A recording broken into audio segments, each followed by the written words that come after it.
मैं डॉक्टर इरशाद खानम और आप सभी लोग देख रहे हैं आपके अपने YouTube channel I love talks.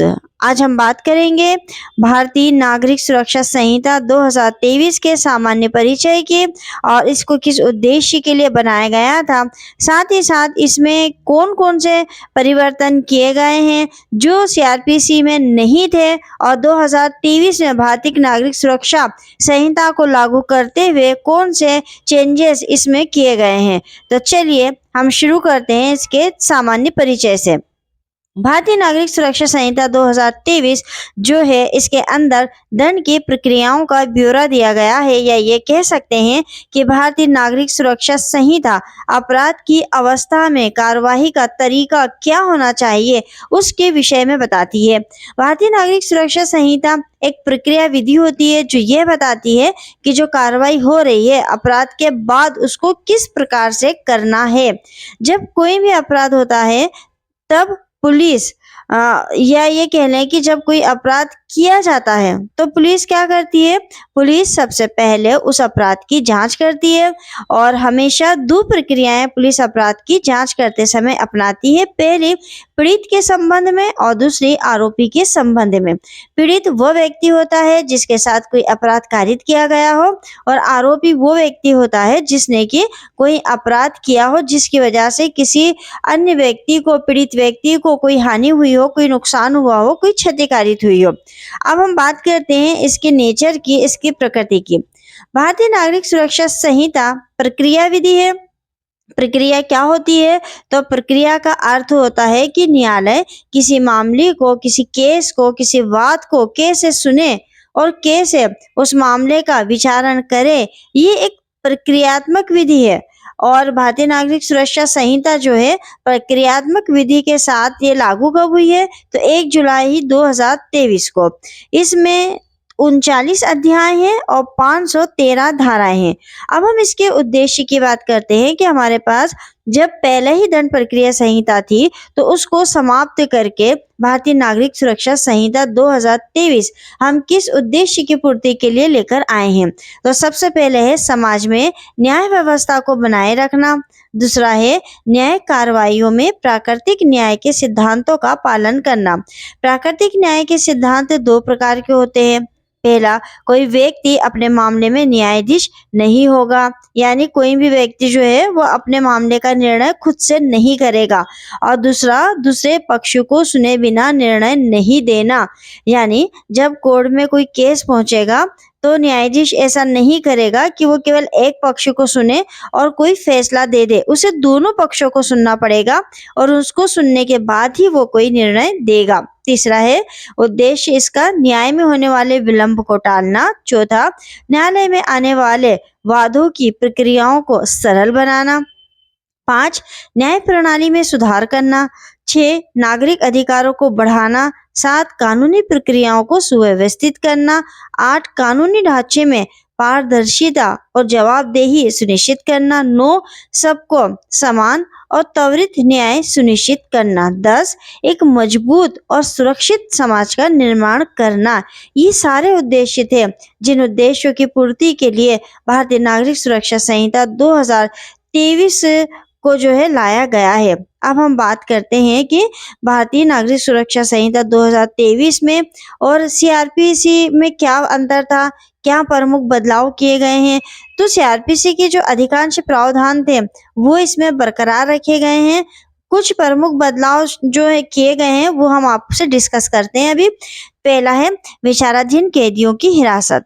दंड प्रक्रिया संहिता 1973 के अनुसार यदि किसी अभियुक्त ने कारावास की अधिकतम अवधि का आधा समय हिरासत में बिताया है तो उसे व्यक्तिगत मुचलके पर रिहा किया जाना चाहिए, लेकिन ये मृत्यु दंड से दंडनीय अपराधों पर लागू नहीं होता है।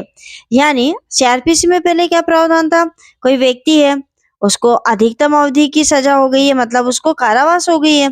कारावास के बाद उसने क्या करा कि अपनी जो कारावास की अवधि है अधिकतम अवधि का समय उसने हिरासत में जेल में बिता लिया।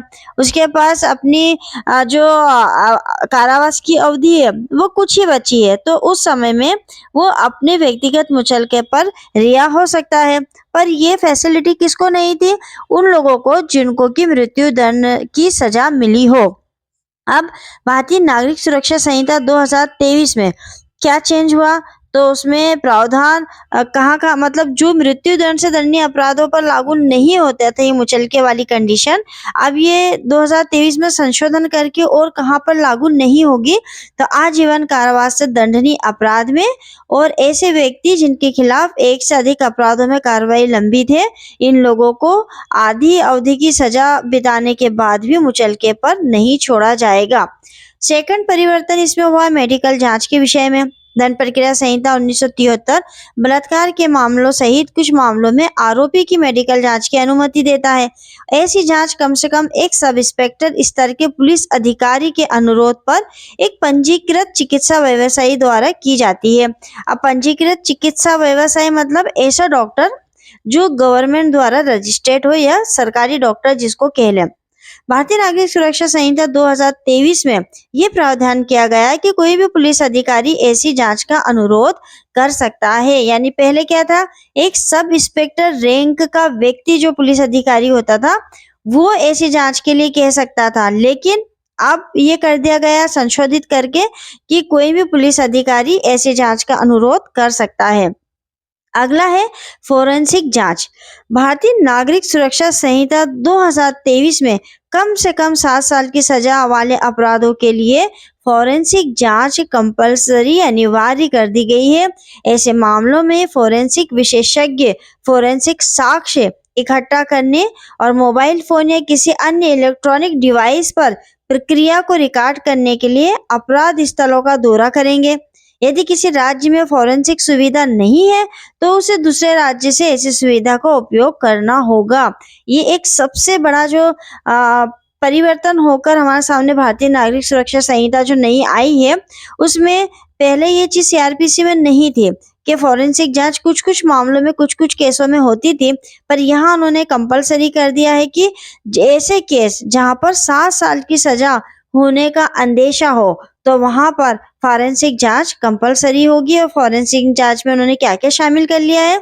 सबूत इकट्ठा करने के लिए मोबाइल फोन, अन्य इलेक्ट्रॉनिक डिवाइस, इन और इनसे रिलेटेड जितनी भी प्रोसेस है वो रिकॉर्ड करने, अपराध स्थल पर जाना, दौरा करना, इन सबको वो इकट्ठा करेंगे।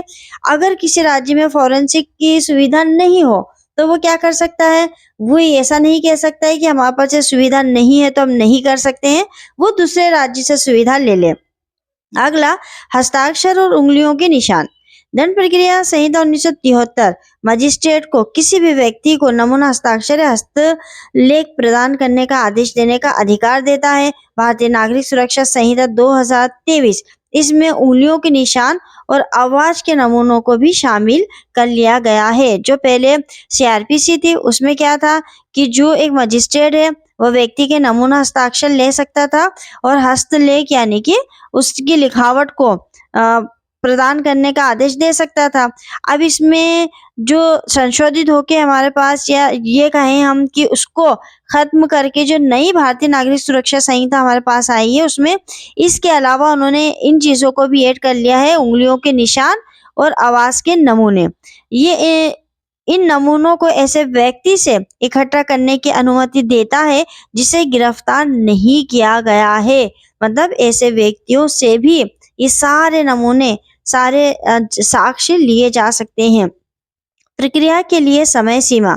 भारतीय नागरिक सुरक्षा संहिता 2023 विभिन्न प्रक्रियाओं के लिए समय सीमा निर्धारित करती है। एग्जाम्पल के लिए बलात्कार पीड़ितों की जांच करने वाले चिकित्सकों को 7 दिनों के भीतर जांच अधिकारी को अपनी रिपोर्ट प्रस्तुत करने की आवश्यकता होती है।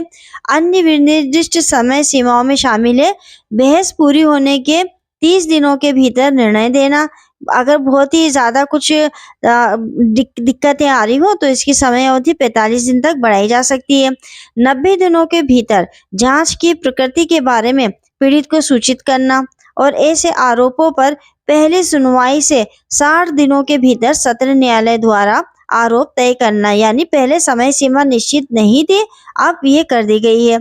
और अगला इसमें क्या चेंज हुआ था, न्यायालयों का पदानुक्रम। दंड प्रक्रिया संहिता 1973 भारत में आपराधिक मामलों के निर्णय के लिए न्यायालयों का पदानुक्रम स्थापित करता है। इन न्यायालयों में कौन कौन सा शामिल है, मजिस्ट्रेट न्यायालय, अधिकांश आपराधिक मामलों की सुनवाई के लिए जिम्मेदार अधीनस्थ न्यायालय, सत्र न्यायाधीश की अध्यक्षता में और मजिस्ट्रेट न्यायालयों में अपील सुनते हैं। उच्च न्यायालय आपराधिक मामलों और अपीलों की सुनवाई और निर्णय करने का अंतर्निहित अधिकार क्षेत्र है। और सर्वोच्च न्यायालय उच्च न्यायालयों से अपील सुनता है और कुछ मामलों में अपने मूल अधिकार क्षेत्र का भी प्रयोग करता है। दंड प्रक्रिया संहिता 1973 में राज्य सरकारों को 10 लाख से अधिक आबादी वाले किसी भी शहर या कस्बे को महानगरीय क्षेत्र के रूप में अधिसूचित करने का अधिकार दिया गया था और ऐसे क्षेत्रों में महानगरीय मजिस्ट्रेट होते थे। लेकिन भारतीय नागरिक सुरक्षा संहिता 2023 महानगरीय क्षेत्रों और महानगरीय मजिस्ट्रेटों के वर्गीकरण को हटा देता है, अब ये उसमें शामिल नहीं है। तो भारतीय नागरिक सुरक्षा संहिता का ये एक वीडियो था जिसमें हमने आपको उसके सामान्य परिचय और इस अधिनियम को, इस विधि को लाने का उद्देश्य क्या था उसके विषय में बताया है। आशा है कि ये वीडियो आपको पसंद आया होगा, आपके लिए उपयोगी होगा। अगर आपको पसंद आता है तो हमें कमेंट्स करके बताइएगा। कमेंट्स के साथ साथ लाइक करिए, शेयर करिए। मिलेंगे अगले वीडियो में एक नए विषय के साथ, तब तक के लिए शुक्रिया।